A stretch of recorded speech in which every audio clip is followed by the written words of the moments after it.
বাংলাদেশ আমাদের প্রিয় জন্মভূমি। এই অঞ্চল দুইবার 1 শতাব্দীর ভিতরে 2টি স্বাধীনতা দেখেছে। প্রথম দেখেছে ব্রিটিশ ভারত থেকে যখন এই অঞ্চল আলাদা হয়ে পাকিস্তানের একটা প্রদেশ হিসাবে স্বাধীন হয়। এটি ছিল 1947 সালের 14ই আগস্ট। সেই সময়টা যারা স্বাধীনতার জন্য লড়াই করেছিলেন তাদের অনেকে আবার দ্বিতীয় স্বাধীনতার জন্য লড়াই করেছিলেন। প্রথম স্বাধীনতায় মানুষের আকাঙ্ক্ষা পূরণ হয়নি,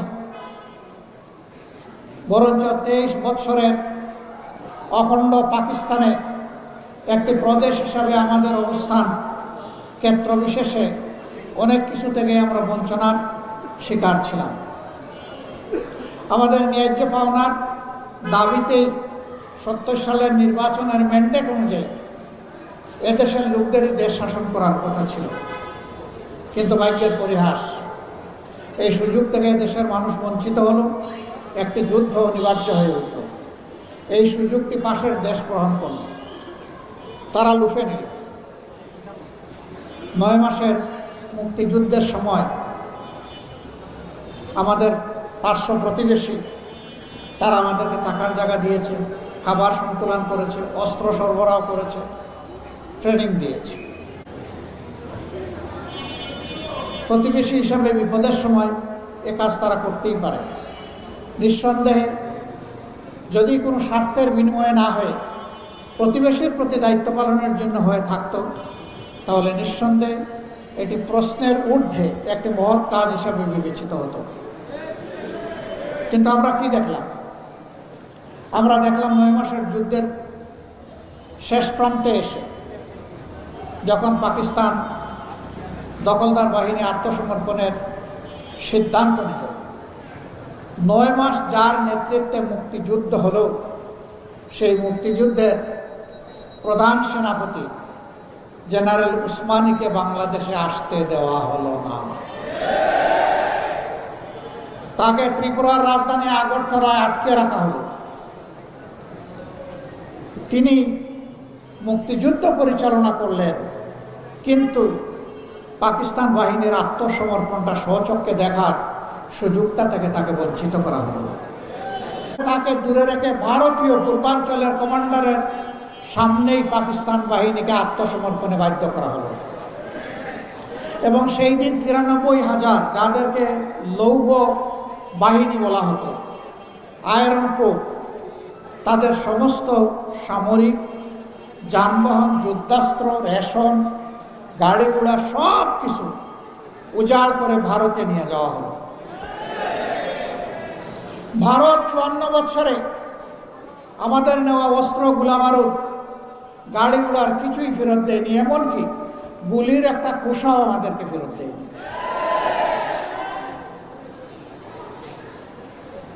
স্বাধীনতা বা মুক্তিযুদ্ধের সময় তারা আমাদের যে সহযোগিতা করেছিল, এক ট্রিপেই সব তারা উসল করে নিয়ে গেল। এরপরে ইতিহাস আরো করুন। ছোট্ট এই দেশটি থেকে যুদ্ধ বিধ্বস্ত এই দেশটির খাদ্য গুদাম ও তারা লুটতরাজ শুরু করল। 9ম সেক্টরের কমান্ডার ছিলেন মেজর জলিল। যশোরে তখন তিনি দায়িত্ব পালন করছেন।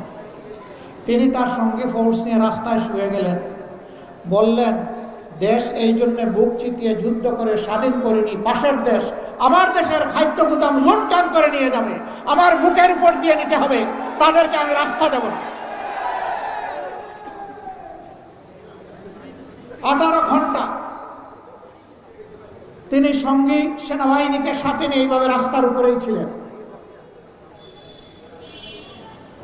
নিহতের পরিহাস, তাকে রাস্তা থেকে তুলে এনে জেলবন্দি করা হলো। যিনি 9 মাস বুক চিতিয়ে যুদ্ধ করলেন, দেশপ্রেমের খেসারত হিসাবে তাকে এখন জেলে ঢুকতে হলো। জাতির কপালে এক এক করে এইভাবেই দুর্ভোগ নেমে এসেছিল। এরপরে কি হয়েছে, কি হচ্ছে আপনারা সব দেখেছেন। আমি এগুলো বলার আর কোনো প্রয়োজন মনে করি না।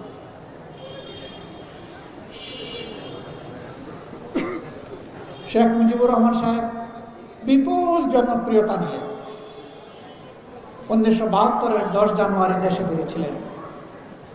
ক্ষমতাবার হাতে নিলেন, দেশ শাসন শুরু করলেন, কিন্তু 4টা বৎসরও তিনি শাসন করতে পারলেন না। তার দলের লোকেরা অপরাধে এতটাই জড়িয়ে গেল, তিনি তার লোকদের দিকে লক্ষ্য করে বলেছিলেন, স্বাধীন হলে সকল দেশের নেতারা পায় সোনার খনি, আমি পেয়েছি চুরের খনি। আক্ষেপ করে বলেছিলেন, কারে দিয়ে দেশ গড়ব? ডাইনে তাকাই, বামে তাকাই, সামনে তাকাই, পিছনে তাকাই, সব দিকে শুধু চুরের চেহারা দেখতে পাই। তার মনের কষ্ট থেকে এই কথাগুলো সেদিন তিনি বলেছিলেন। কিন্তু শেষ পর্যন্ত ব্যাংক ডাকাতি থেকে শুরু করে, সোনার দোকান লুটতরাজ ডাকাতি থেকে শুরু করে কোনো কিছু ওই আমলে বাদ পড়ে। অসংখ্য মানুষকে বিনা বিচারে হত্যা করা হয়েছে। রক্ষী বাহিনী নামের একটা রাক্ষস বাহিনী তৈরি করে বহু মায়ের বুক খালি করা হয়েছে। বহুদলীয় গণতন্ত্রকে খতম করে একদলীয় বাকশাল কায়েম করা হয়েছে। 4টা পত্রিকা ছাড়া সকল পত্রিকা বন্ধ করে দেওয়া হয়েছে। সেই 4 পত্রিকা আবার রাষ্ট্রীয় মালিকানায় নেওয়া হয়েছে। এইভাবে জনগণের কণ্ঠকে স্তব্ধ করে দেওয়া হয়েছিল। কিন্তু আসমান যখন কথা বলে, জমিনের মুখ তখন খুলে যায়। দুঃখজনকভাবে প্রায় সপরিবারে তাকে দুনিয়া থেকে বিদায় নিতে হয়েছে। জনগণ আশা করেছিল এর থেকে আওয়ামী লীগ শিক্ষা নেবে, কিন্তু না। পরবর্তীতে তাদের 2বারের শাসন প্রমাণ করেছে তারা কোনো শিক্ষা গ্রহণ করেন নাই। বিশেষ করে শেষ 15.5 বৎসর এক নাগাড়ে তারা দেশের উপর শাসন নামক তাণ্ডব চালিয়েছিলেন। এই সময়টা সেই আগের পুরানা কায়দায় সকলের কণ্ঠকে স্তব্ধ করে দেওয়ার তারা চেষ্টা করেছেন। প্রতিবাদী যারা বিরোধী দলীয় নেতাকর্মী ছিলেন তাদেরকে হয় খুন করা হয়েছে, না হয় গুম করা হয়েছে, না হয় জেলে পুরা হয়েছে। অসংখ্য মানব সন্তানকে পঙ্গু করা হয়েছে। কারো চোখ তুলে নেওয়া হয়েছে, কারো হাত কেটে ফেলা হয়েছে, কারো পা কেটে ফেলা হয়েছে। কাউকে বুলেট বিদ্ধ করে প্যারালাইজ করে তাদের বিছানায় ফেলে রাখা হয়েছে। আয়নাগর নামের জল্লাদখানা জায়গায় জায়গায় তৈরি করা হয়েছে। এইভাবে দেশটাকে অপরাধের স্বর্গরাজ্যে পরিণত করা হয়েছিল। বাংলাদেশের ব্যাংক, বিমা সেক্টর, কর্পোরেশন সবগুলা লুণ্ঠন করে উজাড় করে বিদেশে পাচার করা হয়েছে। এমনকি বাংলাদেশ ব্যাংকের সেন্ট্রাল ব্যাংক, কেন্দ্রীয় ব্যাংকের রিজার্ভ মানি পর্যন্ত ডাকাতি করা হয়েছে। ওটা অর্থনীতিকে বিধ্বস্ত করে, বঙ্গুর করে তারা হয়তো দেশ ছেড়ে চলে গেছেন, কিন্তু জনগণকে বড় মুসিবতের মাঝে রেখে গেছে। শুধু 24-এর এই আন্দোলনে আমাদের হিসাব অনুযায়ী 1400 থেকে কম বেশি কিছু লোককে হত্যা করা হয়েছে জুলাই মাসের 1 তারিখ থেকে আগস্ট মাসের 5 তারিখের মধ্যে। এ ঘটনাগুলো এত নিষ্ঠুর ছিল। ধরুন আবু সাঈদের ব্যাপার কি বলেছিল ছেলেটা? বলেছিল, আমাদের দাবি অত্যন্ত সহজ সরল ছোট, চাকরির কৌটাটা আপনারা সংস্কার করুন, যৌক্তিক সীমায় নামিয়ে আনুন, আমাকে আমার অধিকার দিন, আর অধিকার দিতে না পারলে একটা গুলি দিন। তারা অধিকার দেয় নাই, তাকে গুলি দিয়েছে। সে ডানা মেলে বলেছিল, বুকের ভিতরে তুমুল ঝড়, বুক পেতেছি, গুলি কর। তার আস্থা ছিল তার দেশের পুলিশ তার বুকে গুলি করবে না, তার অধিকার দেবে। অধিকার দেওয়া হয়নি, তাকে গুলি উপহার দেওয়া হয়েছে। সেই গুলিতে লুটিয়ে পড়ার পরেও তার লাশ নিয়ে রাজনীতি করা হয়েছে। আল্লাহর বিচার, রাখে আল্লাহ মারে কে, ধরে আল্লাহ ছাড়ে কে।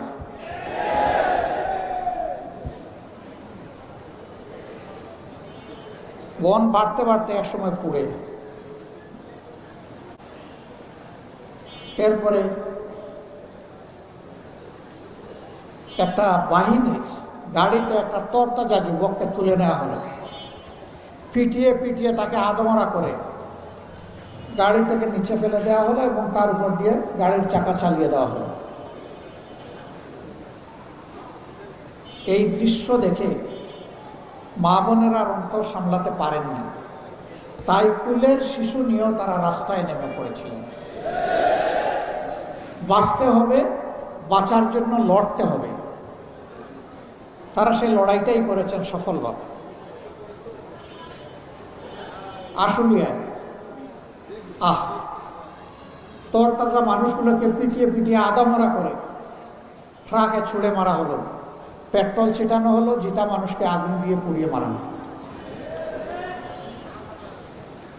চিন্তা করা যায়, এই দেশের মানুষ, তারা এই দেশেরই লোক যারা শাসক ছিলেন, বিভিন্ন বাহিনীতে যারা কর্মরত ছিলেন, তারা তো এই দেশেরই মানুষ।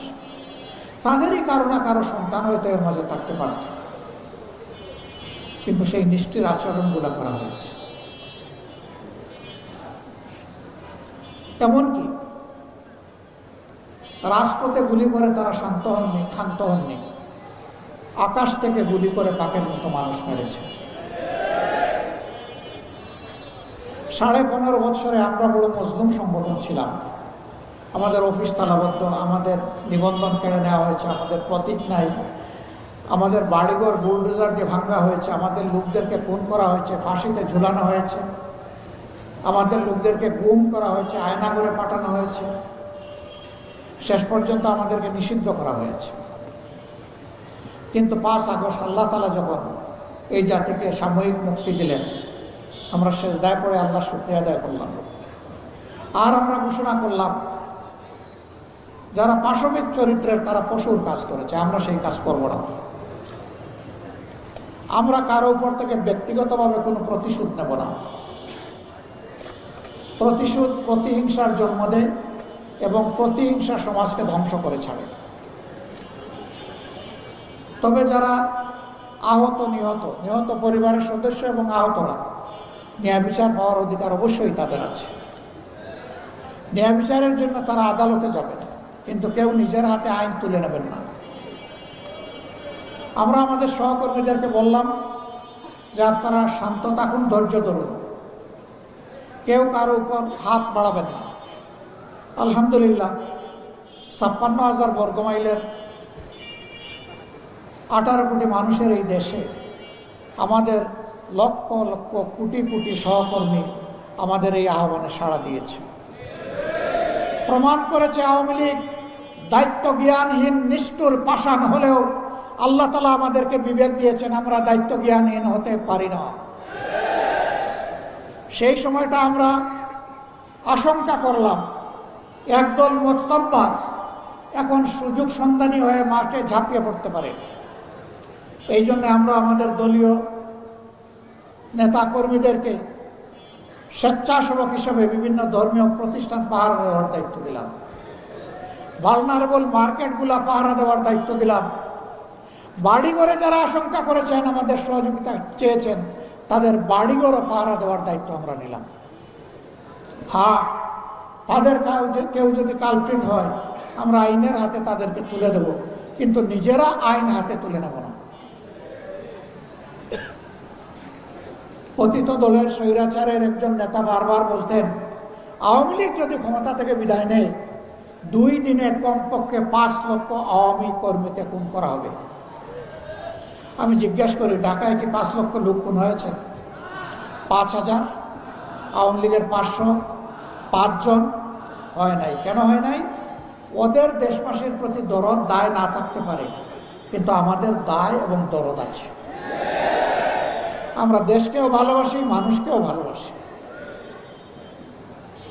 আওয়ামী লীগের মধ্যে যারা ক্রাইম করেছে, অ্যাট্রসিটি করেছে, অপরাধ করেছে, অবশ্যই আমরা বিশ্বাস করি তারা আইনের আওতায় আসবে, তাদেরকে আসতে হবে।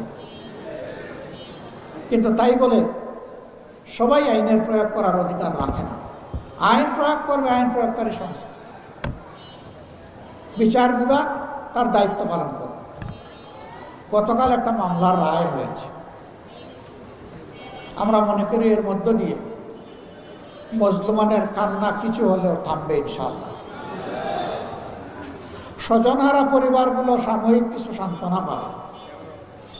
তবে আমরা মনে করি এই বিচারের মানদণ্ডেই উত্তীর্ণ হয়েছে, কারণ বিচার ছিল স্পষ্ট, খুলাসা, লাইভে এই বিচার সম্প্রচার করা হয়েছে। এটা কোনো গোপন বিচার ছিল না। এখন ন্যায় বিচারের দাবি হচ্ছে বিচারের রায় কার্যকর হওয়া।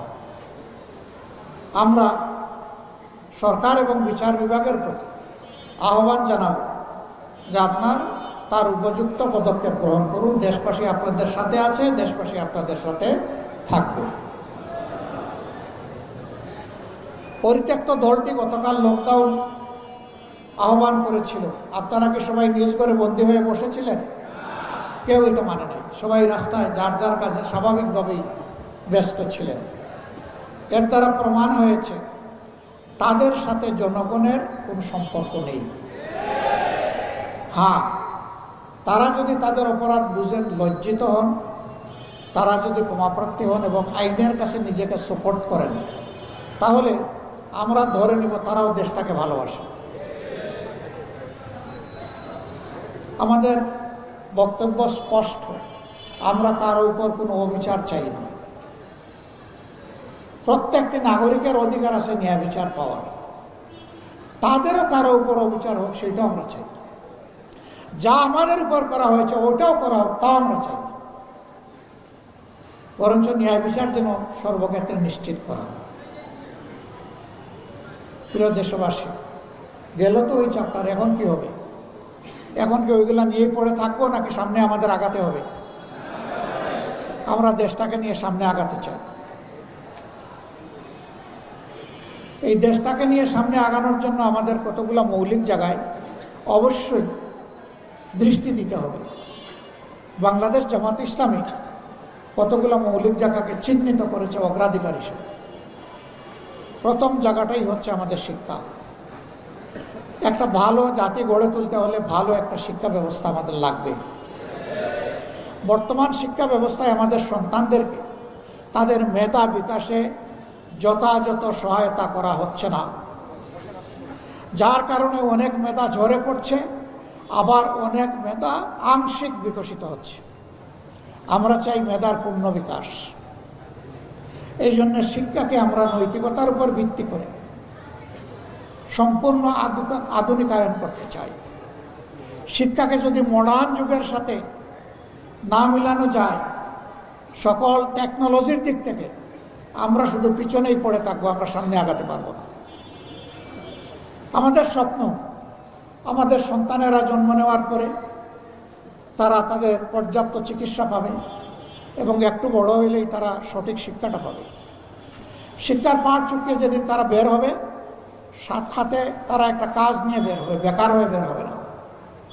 এবং এক টুকরা কাগজ নিয়ে অথবা কয়েক টুকরা কাগজ নিয়ে এই দপ্তর ওই দপ্তরে ঘোরাঘুরি করে নিজের সময় নষ্ট করবে না। কাজ তার হাতে চলে আসবে তার যোগ্যতা অনুযায়ী।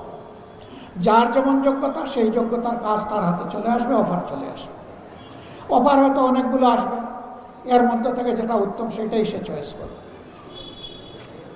এই জায়গায় আমরা দায়িত্ব নিয়ে বলতে চাই, শহর এবং গ্রামের গরিব সম্প্রদায়ের যারা আছেন তাদের সন্তানেরা অনেক সময় শিক্ষার আলো থেকে বঞ্চিত থাকে। অনাদরে অবহেলায় এই মেধাগুলো শেষ হয়ে যায়। এক পর্যায়ে হতাশা দেখা দেয়, হতাশা থেকে ক্ষোভ জন্ম নেয়, ক্ষোভ থেকে অনেকে সন্ত্রাসের দিকে চলে যায়। এর জন্য ওরা দায়ী নয়, দায়ী এই সমাজ। যেই সমাজ তাদের অধিকার প্রতিষ্ঠিত করে নাই, এই সমাজকে এই দায়ভার গ্রহণ করতে হবে। যার কারণে অনেক সময় সমাজ অস্থির হয়ে যায়। আমরা চাই না আমাদের একটা সন্তানও বিপদগামী হোক। আমরা চাই আমাদের প্রত্যেকটা সন্তান সুনাগরিক হিসেবে গড়ে উঠুক। উন্নত বিশ্বেও আছে, সবার জন্যে সরকার শিক্ষার ব্যয়ভার বহন করে না, কিন্তু যারা স্বল্প আয়ের মানুষ তাদের পুরো ব্যয়ভার সরকার গ্রহণ করে। যাদের অভিভাবকের আর্থিক সঙ্গতি আছে তারা উন্নত শিক্ষার জন্য যে কোনো এভিনিউতে যেতে পারে, কিন্তু বেসিক শিক্ষাটা যাতে সবাই পায় সেইটা নিশ্চিত করতে হবে। একটা মানুষও যাতে শিক্ষার আলো থেকে বঞ্চিত না থাকে, এই ব্যবস্থা অবশ্যই নিশ্চিত করতে হবে। এরকম শিক্ষা যদি সমাজে নিশ্চিত করা হয়, তখন আর ওই 100 তলা আর 1 তলার ব্যবধান থাকবে না, এই ব্যবধান কমে আসবে। আমাদের মূল সাবজেক্ট পিছিয়ে পড়া জনগণ, বঞ্চিত মানুষগুলো, নারী হোক পুরুষ হোক, তাদের নিয়েই আমাদের মূল কর্মসূচি। তাদের জীবনমান কেমনে সামনে এগিয়ে আনা যায়। যাদের তেল আছে তাদের মাথায় আমরা তেল মাখবো না ইনশাআল্লাহ, তবে তাদের তেল কেড়েও নেওয়া হবে না, তারা তাদের তেল নিয়ে শান্তিতে থাকুক। কিন্তু যে মানুষটা সামান্য খাদ্যের অভাবে, পুষ্টির অভাবে, চিকিৎসার অভাবে, শিক্ষার অভাবে দুঃখে দুঃখে একটা কঠিন জীবনের সঙ্গী হয়ে গেছে, তাকে ওখান থেকে বের করে আনা আমাদের কাজ। আল্লাহ যেন সেই শক্তিটা আমাদেরকে দান করে। সম্মানিত ভাই ও বোনেরা, আল্লাহ যাদেরকে সম্পদশালী করেছেন তারা ভাগ্যবান। আমরা তাদের সম্পদ কেড়ে নেব না, তাদেরও সম্পদের আমরা পাহারাদারি করবো ইনশাআল্লাহ। কোনো চাঁদাবাজ একজন শিল্পপতির কাছে, একজন ব্যবসায়ীর কাছে গিয়ে এটা বলার সাহস পাবে না যে হ্যাঁ, এই এলাকায় ব্যবসা করতে হলে আমাদের দিকে চাইতে হবে, আমাদেরকে দেখতে হবে, আমাদের কথা শুনতে হবে, আমাদের চাহিদা পূরণ করতে হবে, মাসে সাপ্তাহিক পরিমাণ আমাদেরকে দিতে হবে। বাপটা এমন যে এটা তার বাপ দাদার জমিদারি আর ওনারা এখানে ভাড়াটি আছে, এরকম অবস্থা। আমরা এই সমস্ত সন্ত্রাসী চাঁদাবাজদেরকে সমাজ থেকে তাড়াবো, নির্মূল করবো ইনশাআল্লাহ। কোনো চাঁদাবাজের অস্তিত্ব রাখা হবে না। যদি চাঁদামুক্ত হয়ে যায় বাংলাদেশ, বাংলাদেশের অগ্রগতি লাফিয়ে লাফিয়ে সামনের দিকে যাবে। এখন যে দ্রব্যমূল্য তা অর্ধেকে নেমে আসবে। চাঁদার জ্বালায় ব্যবসায়ীরা অতিষ্ঠ, উৎপাদন থেকে শুরু করে বাজারজাত পর্যন্ত, হোলসেলার থেকে শুরু করে রিটেইলার, এমনকি ফুটপাতের আমার একজন সাধারণ ব্যবসায়ী ভাই, একজন হকার, সেও চাঁদাবাজদের কবল থেকে মুক্ত নয়। আমরা তাদেরকে কথা দিচ্ছি, ভাই তোমাদের ফুটপাতে ব্যবসা করতে হবে না, ব্যবসা তোমরা সম্মানের সাথে করবা এবং সেই জায়গা তোমাদেরকে করে দেওয়া হবে ইনশাআল্লাহ। আর কোনো চাঁদাবাজ গিয়ে তোমাদেরকে ডিস্টার্ব করার সাহস করবে। আমাদের দ্বিতীয় প্রায়োরিটি কিছু বলেই ফেলেছি, দুর্নীতির বিরুদ্ধে আমাদের লড়াই শুরু হয়েছে। এই লড়াই থামবে না যতক্ষণ পর্যন্ত দুর্নীতি একদম মাটিতে নেমে না আসছে। এখন দুর্নীতি আকাশচুম্বী, সমাজের রন্ধ্রে, রগে, শিরায়, উপশিরায়, ধমনীতে, ক্যাপিলারিতে, সব জায়গায় এখন দুর্নীতি। এই দুর্নীতির বিষ বাষ্প থেকে এই সমাজকে বের করে আনতে হবে। হ্যাঁ, আমরা জানি যারা দুর্নীতিতে লিপ্ত তারা আমাদের সামনে বাদার হিমালয় পর্বত দাঁড় করায় দেবে। আমরা তাদেরকে সুসংবাদ দিচ্ছি, হিমালয়ের মহাপর্বত ইনশাআল্লাহ আল্লাহ তাআলার সাহায্যে জনগণকে সাথে নিয়ে আমরা টপকে যাব ইনশাআল্লাহ। কোনো বাদার হিমালয় পর্বত আমাদের গতি থামাতে পারবে না, আমরা থামবো না ইনশাআল্লাহ। সম্মানিত ভাইরা, এরপরে আমাদের অঙ্গীকার সমাজে বিসমিল্লাহ, আলহামদুলিল্লাহ, সালাতু ওয়াসসালামু আলা রাসূলিল্লাহ। আমাদের ডাক্তার সাহেবের কাছে চলে আসলাম আবার। সো এই বিচার নিবৃতে কাঁদে, বিশেষ করে নিরীহ মানুষ কোনো বিচারই পায় না, বরঞ্চ অবিচারের শিকারে পরিণত হয়। সকলের জন্য সকল পর্যায়ে ন্যায় বিচার সমভাবে নিশ্চিত করা। বিচারের ক্ষেত্রে কারো মুখ দেখে কোনো বিচার হবে না। আমি কথা বলছি, আমিও যদি রাষ্ট্রীয় দায়িত্বে কোনোদিন আল্লাহর ইচ্ছায় থাকি আর এরকম কোনো অপরাধের সাথে আমি জড়িয়ে যাই, এ বিচার ব্যবস্থা আমাকেও ক্ষমা করবে না, আমাকেও ছাড় দেবে না। দেশের প্রধানমন্ত্রী, প্রেসিডেন্টের জন্য একটা আর অন্যদের জন্য আরেকটা, এটা হবে না। বিচার সকলের জন্য সমান হবে।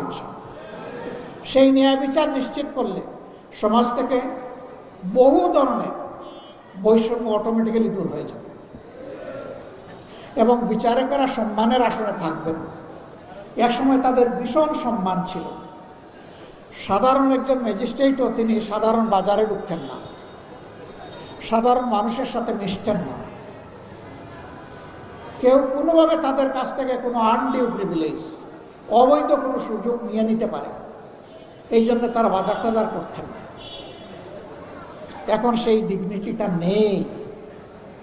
এখন অনেকের অবস্থা খুবই কাহিল, আর বিচার করতে করতে শেষ পর্যন্ত পালাতে গিয়ে অনেকে কলা পাতায় ঘুমায় না? কেন অ্যাপিলেট ডিভিশনের একজন বিচারপতি সর্বোচ্চ সম্মানের জায়গায় পৌঁছার পরে কেন তাকে অপমানিত হতে হবে? জাহারাল ফাসাদু ফিল বাররি ওয়াল বাহরি বিমা কাসাবাত আইদিন নাস। জলে স্থলে অন্তরিক্ষে যা কিছু বিপর্যয় সব কিছু মানুষের হাতের কামাই। যে যা কামাই করে আল্লাহ তাআলা তাই তাকে দান করেন। সম্মানিত ভাইরা, আমরা এই জায়গায় চেষ্টা করব আল্লাহ তাআলার দেওয়া বিধানের ভিত্তিতে সমাজে ন্যায় বিচার প্রতিষ্ঠা করা। এই বিচার ধর্ম বর্ণ নির্বিশেষে সকলের জন্য সমান হবে। কারো ধর্ম দেখে বিচার প্রভাবিত হবে না।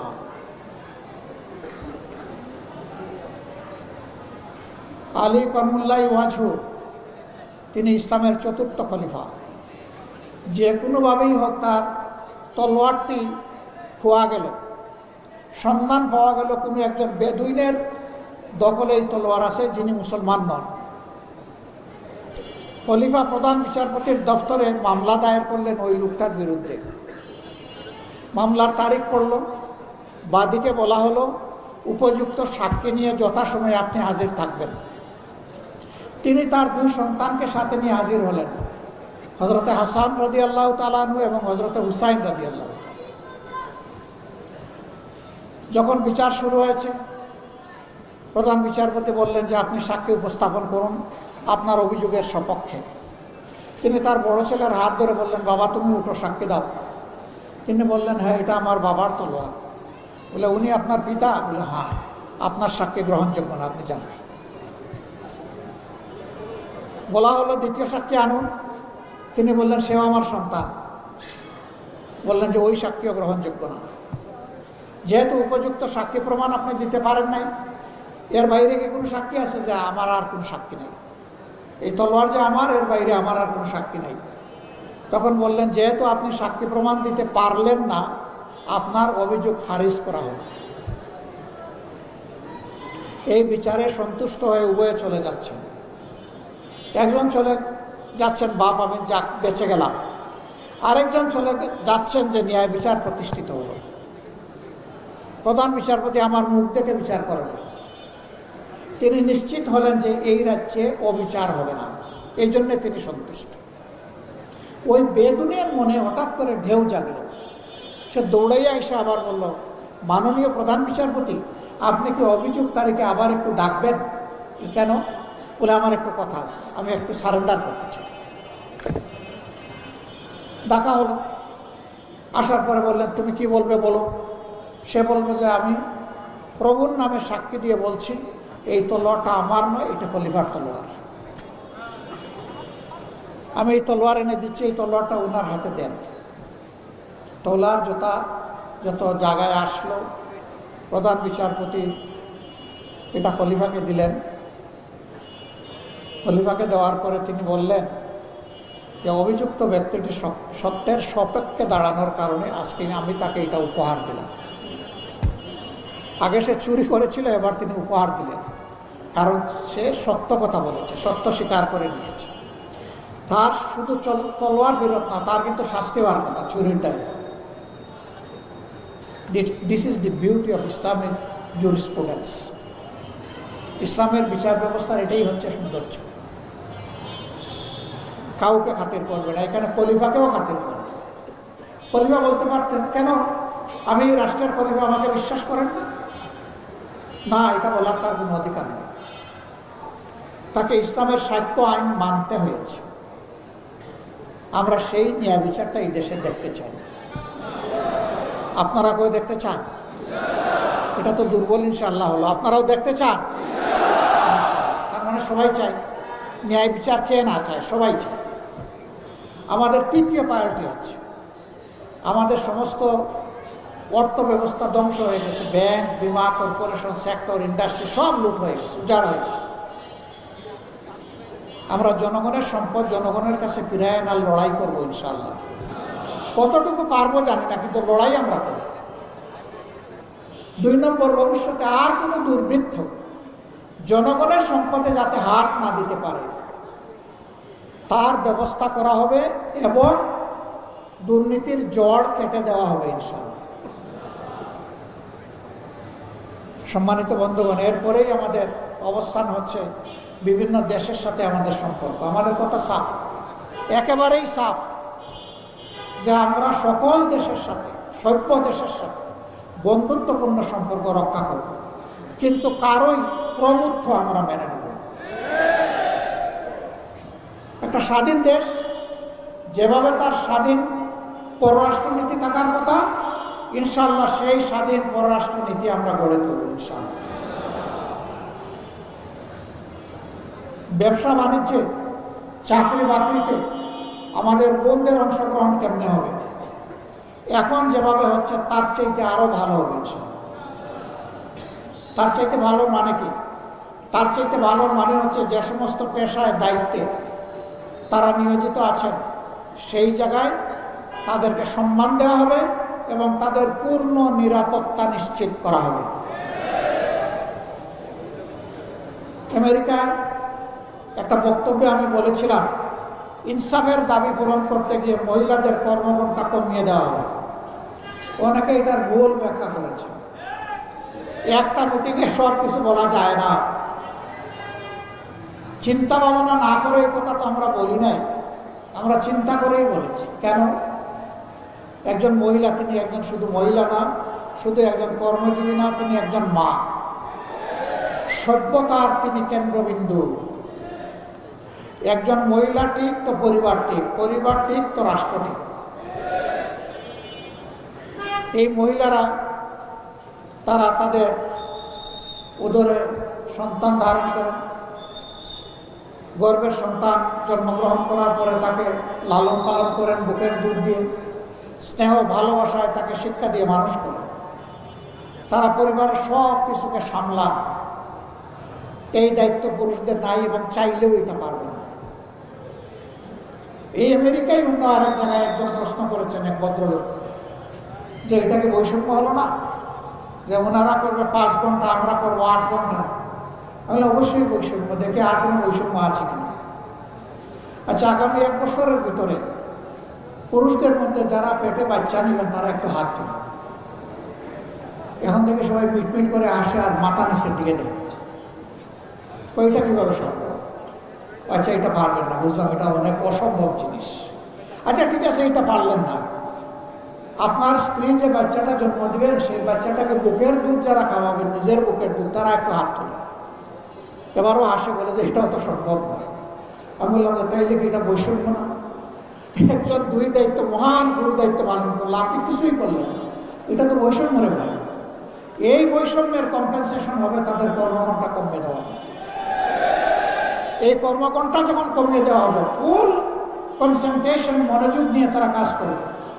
5 ঘন্টা পরে সে তার বাচ্চার কাছে ফিরে যাবে, বাচ্চাকে সময় দিবে, লালন পালন করবে, পরিবারের অন্য দায়িত্ব পালন করবে।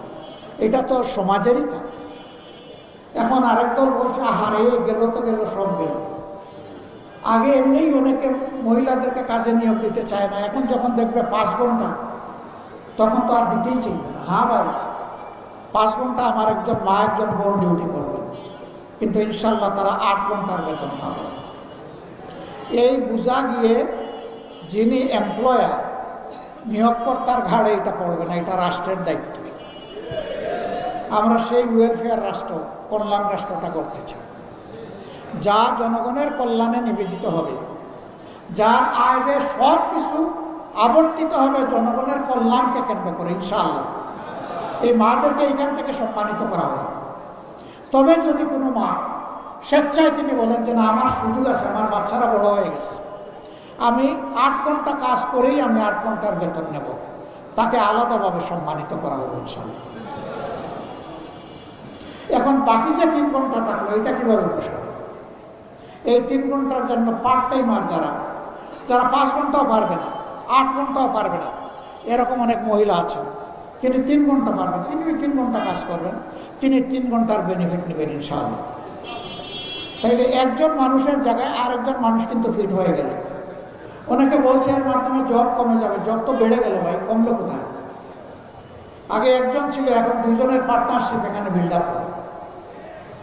এইভাবে আমরা একটা দরদি সমাজ গঠনে সক্ষম হব ইনশাআল্লাহ, যেখানে পরস্পরের প্রতি শ্রদ্ধা এবং ভালোবাসা থাকবে।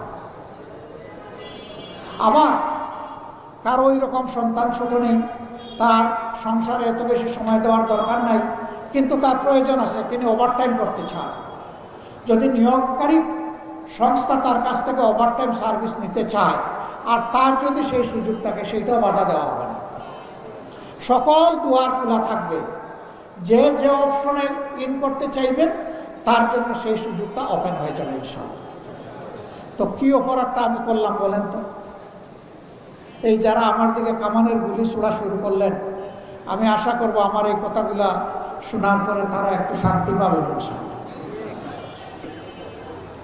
কেউ যদি মনে করেন যে ডাক্তার শফিকুর রহমান এই কথাগুলো সমস্ত মহিলাদের ভোট নিয়ে যাচ্ছে, হায় হায় আমাদের কি হবে?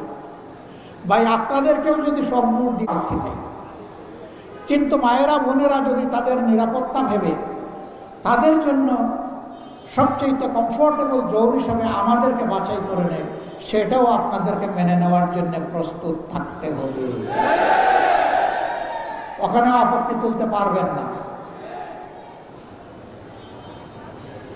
যে যুব সমাজ 24-এ বুক চিতিয়ে লড়াই করেছে, জীবন দিয়েছে, পঙ্গু হয়েছে, তারা অনেকেই জানতো না তারা বেঁচে থাকবে কিনা। সেই যুব সমাজের একটা বিশাল দাবি, চাহিদা, প্রত্যাশা এই জাতির কাছে আছে। তাদের এই প্রত্যাশাকে আমরা সম্মান করি এবং আমরা কথা দিচ্ছি তোমাদের প্রত্যাশা পূরণে আমরা লড়ে যাব ইনশাআল্লাহ। যুবকরা, তোমাদেরকে তোমাদের অধিকারের জন্য লড়তে হবে। 2টি অধিকার, একটা হলো নিজের হাতকে দক্ষ হিসাবে গড়ে তোলার অধিকার, রাষ্ট্র যেন এই সমর্থন তোমাদেরকে দান করে, সাপোর্ট দেয়। 2 নম্বর হচ্ছে তোমাদের মৌলিক ভোটের অধিকার। এখানে 30-32, অনেকের বয়স হয়ে গেছে 35 হয়ে গেছে, তারা জীবনে একবার একটা ভোট দিতে পারে না। কেউ কেউ আশঙ্কা করেন আগামী নির্বাচনে কেউ গাছে কাঁঠাল রেখে কূপে তেল দিচ্ছেন, মাসল আর ব্যাগ মানির মাধ্যমে অন্যের ভোট হাইজ্যাক করবেন। তাদের প্রতি আমাদের স্পষ্ট বার্তা, আমরা যুবক হয়ে বিস্ফোরিত হব ইনশাআল্লাহ। এই যুবকদের ভোট, আমার ভোট নিয়ে কেউ কাড়াকাড়ি করুক, এটা আমরা বরদাস্ত করব না। যুবকরা, তোমাদের ভোট তোমরা দিবা, আমরা তোমাদের পাশে থেকে লড়াই করব, তোমাদেরকে সাহস যোগাবো, শক্তি যোগাবো। কোনো ডাকাত তোমাদের বুটের দিকে হাত বাড়ানোর জন্য দুঃসাহস না দেখায়। এখন থেকে সেইভাবে যুবকদেরকে প্রস্তুত হতে হবে। তোমার যাকে পছন্দ তাকে ভোট দিও, আমাকে দিবা না দিবা এটা তোমার ব্যাপার, কিন্তু তোমার ভোটের জন্য আমরা লড়ে যাবো ইনশাআল্লাহ। প্রিয় দেশবাসী, আমরা একটা মানবিক বাংলাদেশ চাই, যে বাংলাদেশটা প্রত্যেকটা মানুষকে সম্মান করবে এবং ভালোবাসবে। এই বাংলাদেশটা আমরা চাচ্ছি। আমরা একটা হতবিক্ষত একটা মজলুম দল হিসাবে ভাই আমরা পারতাম 5 তারিখের পরে কিছু উল্টাপাল্টা কাজ করে। হ্যাঁ, উল্টাপাল্টা কাজ করে হয়তো মানুষের কাছ থেকে পার পেয়েও যেতে পারে, কিন্তু আল্লাহর দফতর থেকে কে আমাদেরকে বাঁচাবে? এই জন্য আল্লাহ তাআলাকে ভয় করে বলে আমরা মানুষকে সম্মান করার পক্ষে। এমনকি একজন অপরাধী, তাকেও তার অপরাধের চাইতে বাইরে, এর বাইরে গিয়ে কেউ কিছু তাদের সাথে করুক, সেটাও আমরা চাই। আমাদের এই যুব সমাজ এখন আর পিছন নিয়ে কামড়াকামড়ি করতে চায় না, এখন তারা সামনে দেখতে চায়। আমরা তাদেরকে আশ্বস্ত করছি, দুনিয়ার জায়গায় জায়গায় ঘুরে তোমাদের জন্য ফেরি করবো ইনশাআল্লাহ। যেখানে যে উন্নত টেকনোলজি পাবো সেখান থেকে কাঁধে করে ওইটা তোমাদের জন্য নিয়ে আসবো। তোমরা যাতে টেকনো বেসড একটা মানবিক সমাজ গড়ে তুলতে পারো। মরার আগে দেখে যেতে চাই সন্তানেরা ভালো আছে, একটা সভ্য বাংলাদেশে আছে, সত্যিকারের একটা স্বাধীন বাংলাদেশের নাগরিক আমার সন্তান, এটা আমরা দেখে যেতে চাই। এটি হবে আমাদের সান্ত্বনা। আমাদের জন্য সবাই দোয়া করবেন। আমরা যে লড়াইয়ের ঘোষণা দিয়েছি এটা কোনো দলের বিরুদ্ধে নয়, কোনো গোষ্ঠীর বিরুদ্ধে নয়, এটা জনগণের পক্ষে, জনগণের পক্ষে, জনগণের স্বার্থের জায়গায়। আল্লাহর কসম, আমাদের জীবন থাকতে অতীতে আমরা কোনো অন্যায়ের কাছে মাথা নত করি নাই, আগামীতেও আমরা আপোষ করব না ইনশাআল্লাহ। সেই লড়াইয়ে প্রিয় জনগণকে আমরা সাথে চাই, পাশে চাই। এখন সারা তো বললাম জাতীয় ব্যাপার, এই আসনের কি হবে? এই আসন একসময় সন্ত্রাস কবলিত একটা জায়গা ছিল। আমরা প্রথমে কথা দিচ্ছি, এইখানে সন্ত্রাসের কোনো কালো ছায়া আমরা বরদাস্ত করব না। এই এলাকাকে সন্ত্রাসমুক্ত এলাকা হিসেবে গড়ে তোলা হবে ইনশাআল্লাহ। এলাকার যুবকদের চাহিদার দিকে, তাদের মানসিক বিকাশের দিকে আমরা লক্ষ্য রাখব। এখানে উপযুক্ত পার্ক নাই, মাঠ নাই, সুইমিং পুল নাই, যে কয়টা একটু সামান্য বড় চ্যানেল আছে, ড্রেন আছে, সবগুলা ময়লা এবং আবর্জনায় দুর্গন্ধে ভর্তি। আমরা ওই সব ড্রেনগুলোকে স্বচ্ছ পরিষ্কার করবো ইনশাআল্লাহ। রাষ্ট্রীয় ফান্ডে পারলে করবো, না হয় জনগণের টাকা নিয়ে করবো। বলবেন সেখানে কি চাঁদাবাজি হবে? না, হবে না, কোনো চাঁদাবাজি হবে না। জনগণ তার মানবিক দায়িত্ববোধের জায়গা থেকে ইনশাআল্লাহ এগিয়ে আসবে। চীন সফরে গিয়েছিলাম, দেখেছি ওদের ড্রেইনের পানিও স্ফটিকের মতো চকচক করে। জানতে চাইলাম এটা কিভাবে সম্ভব হলো। বলে যে রেসপেক্টিভ এলাকার, সংশ্লিষ্ট এলাকার নির্বাচিত জনপ্রতিনিধিকে বৎসরে 2 বার তার এলাকার ওইগুলাতে গোসল করতে হবে। বা যাও বাবা এখন গোসল করো। তো গোসল যখন করবে তখন গোসলের উপযুক্ত করে এই পানীয় তার মেনটেন করতে হবে। সে জানে না তার গোসলের ডেট কোন দিন, ওইটা রাষ্ট্র জানিয়ে দেবে যে আগামীকালকে আপনার গোসলের ডেট। যদি আগে জানিয়ে দেয় তাইলে মাঝখানে যেমন তেমন হোক, ওই সময় এসে হয়তো কেউ পানি পরিষ্কার করে নিতে পারে, এই সুযোগও নাই। আগের দিন রাত্রে নোটিশ যাবে, কালকে সকাল 10টায় তোমার গোসলের সময়। আমরা বিশ্বাস করি সমাজে যদি ডিসিপ্লিন, নিয়ম যদি এস্টাবলিশ করা যায়, এই সমাজ চমকাবে ইনশাআল্লাহ, ডায়মন্ডের মতো চমকাবে। আমাদের লোকেরা বিদেশে গিয়ে সেই দেশগুলা গড়ে দিচ্ছে, সেই লোকেরা এই দেশকে আরো সুন্দরভাবে গড়ে দিতে পারবে। শুধু একটা পরিবেশ প্রয়োজন, আর কিছুই না। আমরা ওই পরিবেশটা তৈরি করে দিতে চাই যেখানে আবাল বৃদ্ধ বনিতা সবাই এই রাষ্ট্রকে এগিয়ে নেওয়ার জন্য ভূমিকা রাখার সুযোগ পাবে। আল্লাহ তাআলা এই তৌফিক আমাদেরকে দান করুন। আমরা ঘুরে ঘুরে এই এলাকার সমস্যাগুলোকে নোট করছি, কোথায় কোন সমস্যা আছে। কিছু কিছু জায়গায় অপরিকল্পিত আবাসন হওয়ার কারণে রাস্তাঘাটগুলা যথেষ্ট সংকীর্ণ। এই রাস্তা দিয়ে অনেক কিছু রাস্তা আছে, একটা অ্যাম্বুলেন্স ঢুকবে বা বের হবে এই সুযোগ নাই। আমরা জনগণকে সাথে নিয়ে কারো বড় কোনো ক্ষতি না করে বড় উপকারটা কিভাবে করা যায়, আলাপ আলোচনা পরামর্শের ভিত্তিতে ইনশাআল্লাহ গায়ের জোরে নয়, এই সমস্যাগুলো আমরা সমাধানের চেষ্টা করি। এটাও সম্ভব মানুষকে যদি মোটিভেশন দেওয়া যায়, বৃহত্তর কল্যাণের কথা যদি তুলে দেওয়া যায়, এবং মানুষের আস্থা যদি পয়দা হয় যে এই লোকরা ধান্দাবাজ নয়, এরা সমাজের স্বার্থে এই কাজগুলো করছে, তখন জনগণ এগিয়ে আসবে আমাদেরকে সহযোগিতা করার জন্য। আমরা সেই জনগণকে বুকে নিয়ে ইনশাআল্লাহ তাদের জন্য একটা কমফোর্ট জোন এখানে তৈরি করার চেষ্টা করব। আল্লাহ যেন আমাদেরকে তৌফিক দান করে। আপনাদের সবাইকে ধন্যবাদ। দীর্ঘ সময় ধরে আমাদের বক্তব্য আপনারা শুনেছেন। ভালো লাগলে জনগণকে বলবেন, খারাপ লাগলে আমাকে বলবেন, আমি যাতে সংশোধিত হতে পারি, আমি যাতে ভবিষ্যতে অযৌক্তিক বক্তব্য বা কথা আর জনগণের সামনে পেশ না করি। আপনারা যে যেখান থেকে এসেছেন, আপনাদের পরিবারের সম্মানিত সদস্যবৃন্দ, আপনাদের পার্শ্ব প্রতিবেশী, কর্মস্থলের সঙ্গী এবং আপনাদের বন্ধুমহল, সবার কাছে আমাদের এই কথাগুলো মেহেরবানি করে আপনারা পৌঁছে দেবেন। যদি আমরা সবাই শপথ নিতে পারি যে আগামীতে একটি পরিচ্ছন্ন বাংলাদেশ আমরা গড়ব, তাহলে আমি বিশ্বাস করি আল্লাহর আসমান থেকে আমরা সাহায্য পাবো ইনশাআল্লাহ। আমরা কি এই শপথটা নিতে পারি? দুই হাত তুলুন একটু, আপনাদেরকে অসংখ্য মোবারক। ইনশাআল্লাহ ইনশাআল্লাহ ক্লিন বাংলাদেশ, গ্রিন বাংলাদেশ আমরা সবাই মিলে হাতে হাত মিলিয়ে গড়ব ইনশাআল্লাহ। আল্লাহ হাফেজ। বাংলা